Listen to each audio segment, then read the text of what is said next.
आज का इस क्लास में आप सभी का हार्दिक स्वागत है। आज हम सोशल साइंस का क्वेश्चंस करेंगे जो कि इग्नू बीएड एंट्रेंस एग्ज़ाम 2015 में पूछे गए थे। तो चलिए आज का यह वीडियो आप सभी के लिए बहुत ही ज़रूरी है। वीडियो को लास्ट तक पूरा ज़रूर देखिएगा क्योंकि आपको भी मालूम होगा अगर आप upcoming IGNOU BEd entrance exam में बहुत ही शानदार स्कोर करना चाहते हैं, उस एग्ज़ाम को लेकर के आप बहुत ही सीरियस हैं, तो आप प्रीवियस ईयर क्वेश्चंस प्रैक्टिस ज़रूर कीजिएगा क्योंकि हमने प्रीवियस ईयर क्वेश्चंस को एनालाइज करके पाया है कुछ क्वेश्चंस रिपीट हो जाते हैं। चलिए question number 121, entry for normal loss is recorded in the, यानी कि जो सामान्य तौर पे जो नुकसान होती है उनको किस फाइल में या फिर किस में एंट्री किया जाता है। Option A balance sheet, option B profit and loss account, option C trading account and option D none of the above. इस क्वेश्चन का सही उत्तर हो जाएगा ऑप्शन सी। जो नॉर्मल नुकसान होती हैं बिजनेस जब किया जाता है, खास करके स्टॉक मार्केट का जो बिजनेस है या फिर जो सरकारी बिजनेस होती हैं, जो सरकारी प्रॉफिट लॉस होती हैं कंपनी का होता है, तो उनको जब नुकसान हो जाता है, जो सामान्य नुकसान होता है, बहुत ज़्यादा गहरा नुकसान नहीं होता, उससे ट्रेडिंग अकाउंट में ही रिकॉर्ड करके रखा जाता है। Question number 122, new capital issue is placed in the.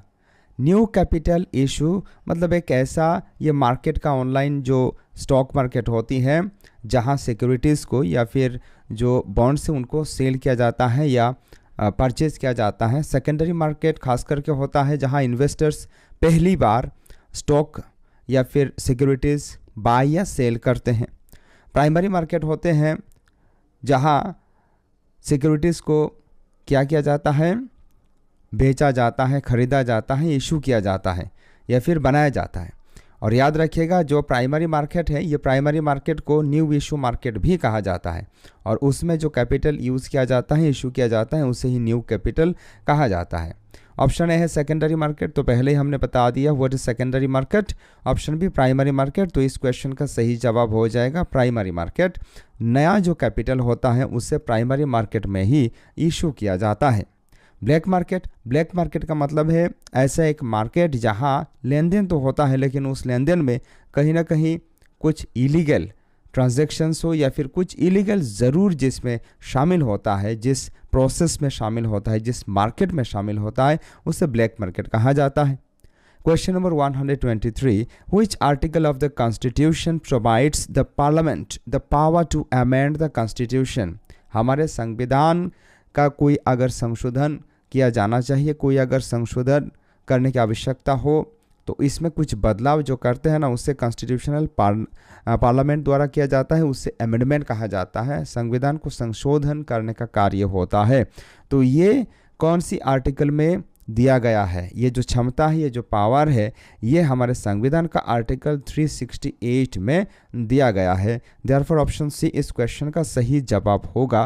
Question number 124, who is generally acknowledged as the pioneer of local self government in modern India. आधुनिक भारत में जो लोकल सेल्फ गवर्नमेंट जैसे कि पंचायती राज गाँव में और शहरों के लिए म्यूनिसिपल बोर्ड, कॉरपोरेशन, ये सब का जो लोकल सेल्फ गवर्नमेंट का जो धारणा है, इसका फादर स्वरूप माना जाता है लॉर्ड रिपन को। ये क्वेश्चन रिपीटेडली पूछा गया है, हमने प्रीवियस ईयर क्वेश्चंस को स्टडी करते हुए और इससे पहले भी हमने वीडियोस बनाया है, आप उनको जाकर के ज़रूर चेकआउट कर सकते हैं। ये क्वेश्चन रिपीटेडली पूछा गया है। आगे बढ़ते हैं question number 125, Where was the Arya Samaj set up for the first time in 1857। देखो ये जो आर्य समाज है, ये आर्य समाज पहली बार 1875 में बनाया गया था या फिर प्रतिष्ठित किया गया था। तो आर्य समाज का प्रतिष्ठा किसने की थी? महर्षि दयानंद सरस्वती जी ने की थी और ये सबसे पहले 1875 में बॉम्बे में प्रतिष्ठित किया था इन्होंने। इसीलिए इस क्वेश्चन का सही जवाब हो जाएगा ऑप्शन सी। आगे बढ़ते हैं question number 126, Alauddin Khilji captured the Delhi throne after securing fabulous wealth from. तो अलाउद्दीन खिलजी जो थे, इन्होंने दिल्ली का जो सिंहासन है इसे भी अपना कब्जा में ले लिया था। तो कहाँ से वो बहुत कुछ संपदा लूटने के बाद बहुत संपदा, फेबुलस वेल्थ मतलब बहुत ज़्यादा संपदा को लूट पाट करने के बाद ये लूट मचाने के लिए आए थे मुगल लोग। हालांकि कुछ लोग इनको बहुत ही ग्लोरीफाई करते हैं, पता नहीं क्यों। तो इन्होंने कहाँ से लूट मचा कर दिल्ली का जो दरबार है उसे हड़प लिया था। और याद रखेगा जो यार था वो 1296 से लेकर के 1316 तक ये अलाउद्दीन खिलजी ने दिल्ली में राज किया था। तो इन्होंने देवगिरी से लूट मचाने के बाद दिल्ली का भी लूट मचाना प्रारंभ कर दिया था, यानी कि दिल्ली थ्रोन पर भी आकर के अपना कब्जा जमा लिया था। इसीलिए इस क्वेश्चन का सही जवाब हो जाएगा ऑप्शन सी। चलिए आगे बढ़ते हैं। वीडियो यदि अच्छा लगता है तो आप ज़रूर अपना मन में कोई राय है, कोई दुविधा है तो हमें दीजिएगा कमेंट सेक्शन में, और लाइक ज़रूर कीजिएगा, दूसरों को भी शेयर कर सकते हैं। Question number 127, the tropical grassland is called, निम्न में से किसे ट्रॉपिकल ग्रासलैंड कहा जाता है? Option A pampas, option B llanos, option C savanna and option D none of the above. तो इस क्वेश्चन का सही जवाब ऑप्शन सी हो जाएगा, क्योंकि पैम्पास और जो लानोस है इन्हें ट्रॉपिकल ग्रासलैंड नहीं कहा जाता है, सवन्ना को ट्रॉपिकल ग्रासलैंड में शामिल किया जाता है या फिर कहा जाता है। Question number 128, which is the largest river system of the peninsular reason. यह पेनिनसुलर रीजन का मतलब होता है उपद्वीपीय रीजन, ठीक है। तो निम्न में से किस रिवर सिस्टम को, नदी प्रक्रिया को, नदी परंपरा को, नदी सिस्टम को पेनिनसुलर रीजन में पाया जाता है? Option A Godavari, option B Kaveri, option C Narmada and option D Mahanadi. तो इस क्वेश्चन का जो सही जवाब है यह हो जाएगा ऑप्शन ए गोदावरी। ये गोदावरी रिवर का जो सिस्टम है ये पेनिनसुलर रीजन में आता है।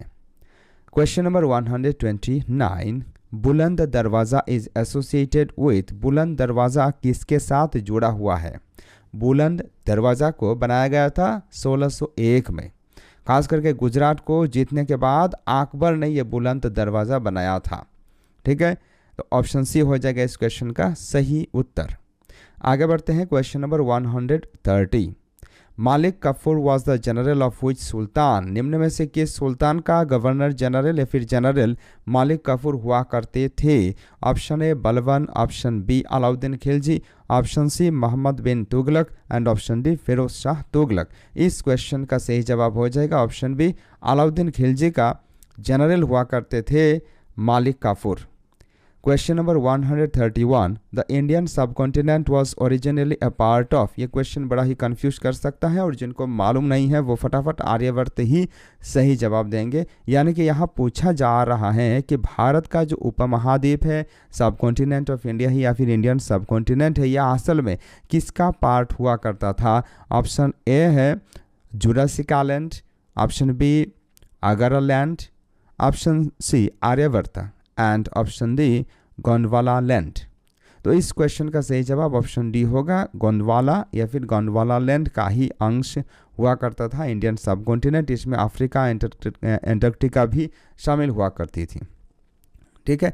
आगे बढ़ते हैं। चलिए question number 132, Suez national canal links of Mediterranean sea with the, Suez जो खाल है या फिर कैनल है ये भूमध्य सागर जो है इसको किसके साथ जोड़ता है? ऑप्शन है Atlantic Ocean, option B Pacific Ocean, option C North Sea and option D Red Sea. तो इस क्वेश्चन का सही जवाब होगा ऑप्शन डी रेड सी। यह लोहित सागर या फिर रेड सी के साथ सुएज कैनल मेडिटेरेनियन भूमध्य सागर जो है इसको जोड़ता है।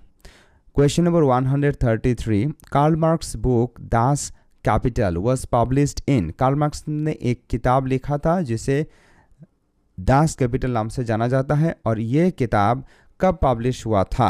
तो इस क्वेश्चन का सही जवाब हो जाएगा इन द ईयर 1867 में कार्ल मार्क्स ने जो कैपिटलिज्म या फिर जो सोशलिस्ट इकोनॉमी है उस पर ज़्यादा बल दिया था। सभी लोगों का प्रगति हो, समानता के साथ सभी लोग अपना हक पा सके, इसको लेकर के इन्होंने बहुत कुछ कहा था इस किताब में, तो इसे दास कैपिटल कहा जाता है। ये 1867 में पब्लिश हुआ था।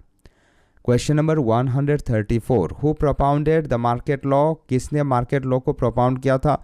Option A Adam Smith, option B JB Say, option C TR. Malthus, option D none of the above.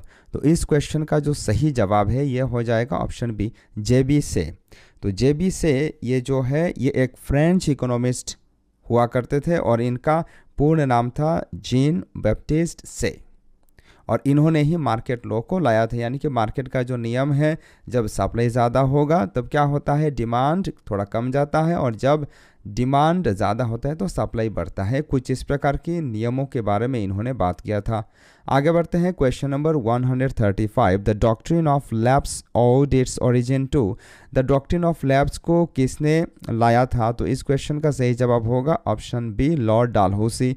ये लॉर्ड डालहौसी जो भारतवर्ष का गवर्नर जनरल हुआ करते थे, इन्होंने ये जो कानून है, ये जो परंपरा है, ये जो सिस्टम, उनका जो शासन करने का तरीका है, उनका जो संपदा लूटने के तरीका है हमारे भारतीय लोगों का, इसे और तवज्जो देने के लिए इन्होंने ये डॉक्ट्रिन ऑफ लैब्स को बनाया था। Question number 136, in economics the terms utility and usefulness have.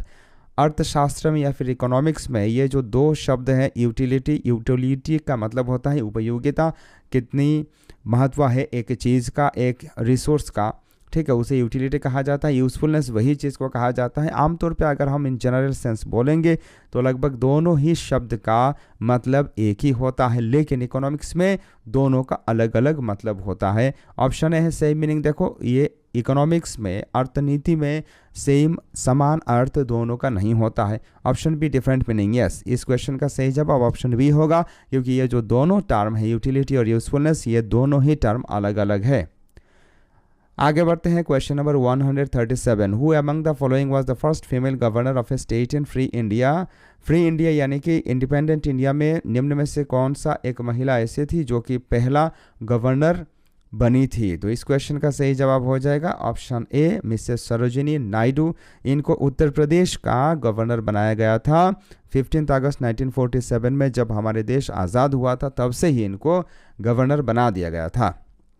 और आगे बढ़ते हैं, चलिए question number 138, which one of the following represents the lines joining the places of equal rainfall. यानी कि प्रिसिपिटेशन जो होता है ना एटमॉस्फेयर में, जिसके तहत और या फिर जिसके चलते बारिश होती है, तो कहाँ ज़्यादा बारिश हो रही है, कहाँ कम बारिश हो रही है, इस चीज़ को जानने के लिए ना जो चीज़ यूज़ किया जाता है, इक्वल रेनफॉल हो रहा है कि नहीं प्रिसिपिटेशन की मदद से, उसे कहा जाता है आइसोसेट्स। ये आइसोसेट्स होगा इस क्वेश्चन का सही जवाब, ऑप्शन डी।